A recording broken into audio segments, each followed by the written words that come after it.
Now I put in the order and I went to like a bunch of Michael stores, and within like a month's period I was able to gather all of that pendant that I needed. So be aware, and also even the ribbons. I couldn't find the ribbons that I wanted. They just kept running out. So I had to go. I would leave work early on Wednesday and zoom through everyone and fight off everyone to get ribbons. I know it sounds crazy, but you either have to order it, give yourself a lot of time, um, but getting the material, that's the hard part. That's what you got to realize. It's really tough having a project, and I thought that would be really easy and small, and so just be aware. If you never did it before, talk to someone who has done it before. I luckily was working with someone who made beads for a living, and necklaces and bracelets, blah blah blah. So anyways, bridesmaids dresses. I got mine from Venus. I thought their collection was really modest. It was really beautiful. They're expensive, no matter how you slice it. That's the typical average. You want to ask people who have $200 to spend on a dress. You don't want to ask someone and they feel, you can't pay for your bridesmaids to get their dresses. So, anyways, all my bridesmaids were out of state where I lived. So, and for Venus, you can't just go online and order it, because they have a different number from the catalogs versus the stores. They have a completely different number. So when you're ordering it, you think you're ordering it online, which you can't, but if you try to, you're getting it the wrong dress, if that makes sense. So I had all my girls get themselves measured, and they just called my tailor. They gave her the measurements, and they either sent her a check or they gave her their credit card number, and then she mailed them the dress, and they got it altered wherever, whoever, whatever they wanted to do, they were able to do it. So it was really simple for the girls, and I made sure I did that first. Like, I got my dresses and the girls' dresses out of the way. Don't want to hear it,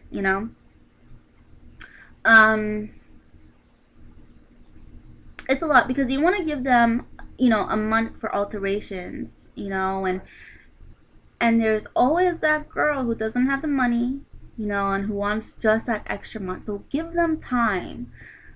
Prepare that one of the girls are going to forget, the other girl doesn't have the money. Oh my gosh, it's a headache. Sorry, deal with it. I kept it simple: white shoes, white purse. It's a lot.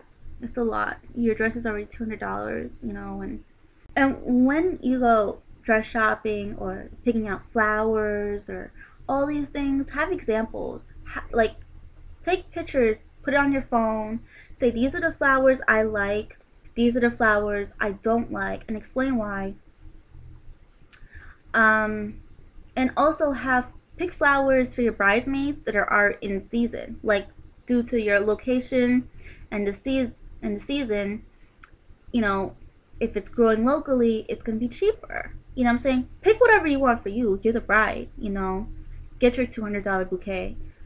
It's the only $200 bouquet you're going to get. So, and they're expensive no matter what, just because you're the bride. My mom wanted, like, certain people to be there, which I don't know who they are, and they gave me a really hard time. I really wish I didn't invite them. But it's my mom. I want to respect her, But they gave me a really hard time. They didn't want to RSVP. They didn't. And then they wanted to bring other people to the wedding. It was like $65 per person. It was like $50 per plate. But then you got, their invitations and their gifts and the bubbles that you throw. It's like, it adds up per person, and the cake, that was like $6 per slice. Who knew, right? Who knew? We paid for stuff based on our priorities. So we got the hall first, I got my dress first, I got the photographers third. So I paid for things, and I got things based on how important they were to me. the last thing was on my list was flowers. I really didn't care for it because the girls' dresses and our dresses were just so beautiful that I thought flowers was just blocking it. So, anyways, my mom was like, "You have to have flowers." So she bought me the flowers, but it was like $800 for. Oh my gosh, you don't believe how much people need flowers. The, of course, your party needs flowers, but then the ushers, your parents, your grandparents, um, the priest who's marrying you, like all those people you don't think about who needs flowers, but it helps separate when they're seating people. They know if they have a flower, they're like the mother or the grandmother, you know. So the ushers are able to separate those people and put them in front. So it makes sense because it's kind of like a way to pinpoint who's who, the important people, the people who are going to make the speeches and stuff. It's easy to for people who don't know who they are to find them. You know what I'm saying? And my flowers were fake because I wanted to keep them forever.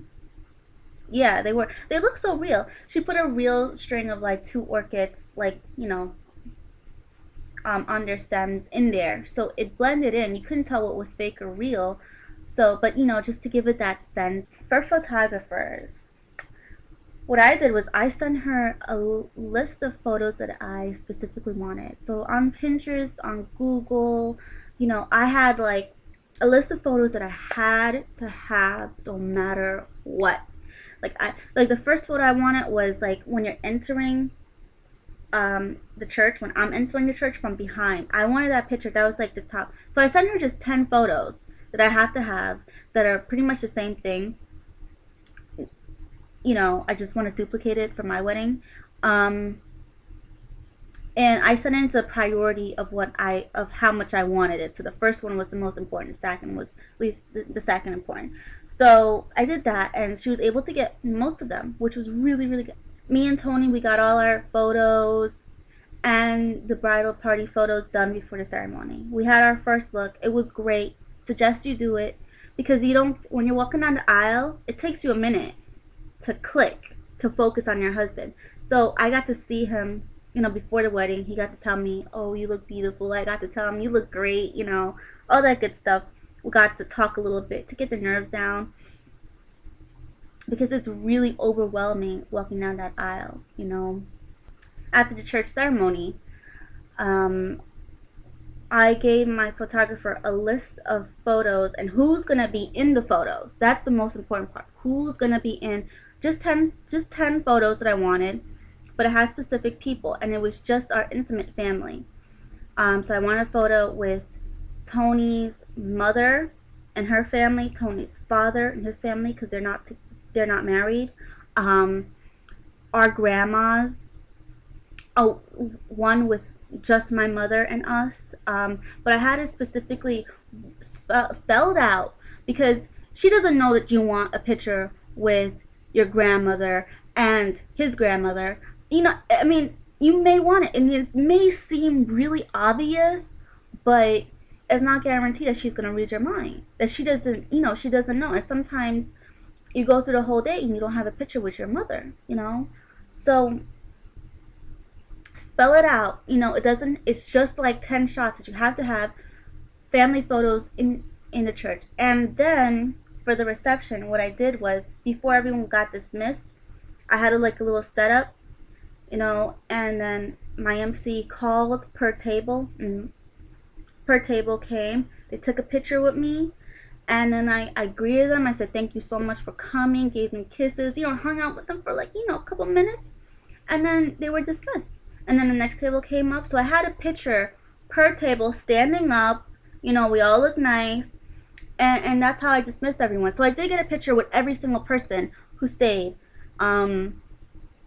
until the wedding was over. My wedding was only about 3 hours. Another thing was have an engagement session. It's probably like $200 more, but it's really worth it because I did my engagement session and I realized, like, my photographer, she was just saying these things and I didn't understand why, because I'm not a model. I'm not. So Yeah, when I got the pictures, I understood what she was trying to do when she kept telling me to look down, and I'm like, why? Thinking, but then when I saw the pictures, I'm like, oh, that looks good. Yeah. And then I realized that she's really bossy because I wasn't doing anything. So the day of, I was really comfortable with her, comfortable in front of the camera, and I knew what she was looking for, and then I knew that, oh, if I feel like doing something, she's not gonna care. She's not the type. She's gonna be like, do whatever you want. But if I'm not doing anything, then she's gonna start telling me to do this and do that. So it made me really comfortable. It's so much. You could just go on and on about weddings. It's so much. But you're literally you're literally a boss. That's pretty much how it is for a wedding. You are literally a boss hiring all these people to do all these things for you. Because at the end of the day, you're paying for this wedding. It's your responsibility. You're the one signing the dotted lines. No one else is. So good luck on your wedding. It's a pain, and everyone thinks that you're doing it, to be like the it girl, or but it's really not true. It's really a day for people to get together. It's really important because for my family, the only time I see my family is when there's a funeral. So I thought it was really nice that we all got together and hung out and celebrated. However you do it, whatever the budget is, even if you just have rent a church out and then go out for dinner with your family. I think weddings are important.